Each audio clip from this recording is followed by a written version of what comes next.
എല്ലാരോടുമായിട്ട് ഞാൻ പറയാണ്, ഇന്നു മുതൽ ഇവന് കൃത്യം 2 നേരം ഭക്ഷണം, അതും ആരാ വയറ്.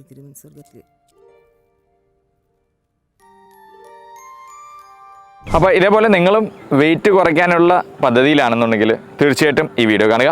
എല്ലാവർക്കും നമസ്കാരം. ഞാൻ പാലക്കാടിൻ്റെ സ്വന്തം hormone specialist doctor Prem Narayanan.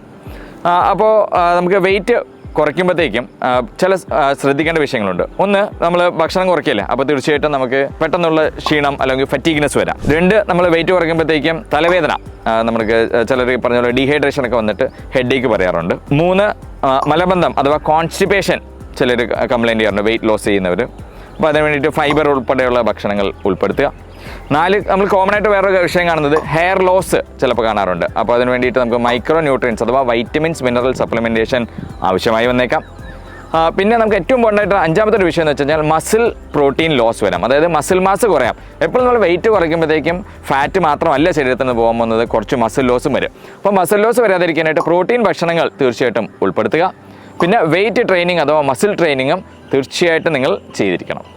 പിന്നെ 6ാമത്തെ ഒരു വിഷയം എന്നുള്ളത്, നമുക്ക് അമിതമായിട്ടുള്ള വെയിറ്റ് ഉള്ളവർ ചിലപ്പോൾ കുറച്ച് കഴിയുമ്പോഴത്തേക്കും നമുക്ക് ഗോൾ സ്റ്റോൺസ് അഥവാ പിത്താശയത്തിൽ കല്ലിൻ്റെ പ്രശ്നം വരാം. അപ്പോൾ അത് ചിലപ്പോൾ അൾട്രാസൗണ്ട് സ്കാനിങ് മുഖേന ഒരു ഫോളോ അപ്പ് അതിനും ആവശ്യം വന്നേക്കാം. അപ്പോൾ വെയിറ്റ് ലോസിൽ ബാധയിലുള്ളവർ തീർച്ചയായിട്ടും ഈ കാര്യങ്ങൾ ഓർക്കുക. നിങ്ങളുടെ ഡോക്ടറുമായി ഡിസ്കസ് ചെയ്ത് ഇതിനുള്ള പരിഹാര മാർഗ്ഗങ്ങളോ എന്തെങ്കിലും പരിശോധന വേണമെങ്കിൽ അതും ചെയ്തിട്ട് അതുമായിട്ട് മുന്നോട്ട് നീങ്ങുക. ഇത്ര പറഞ്ഞു നിർത്തുന്നു. നന്ദി, നമസ്കാരം.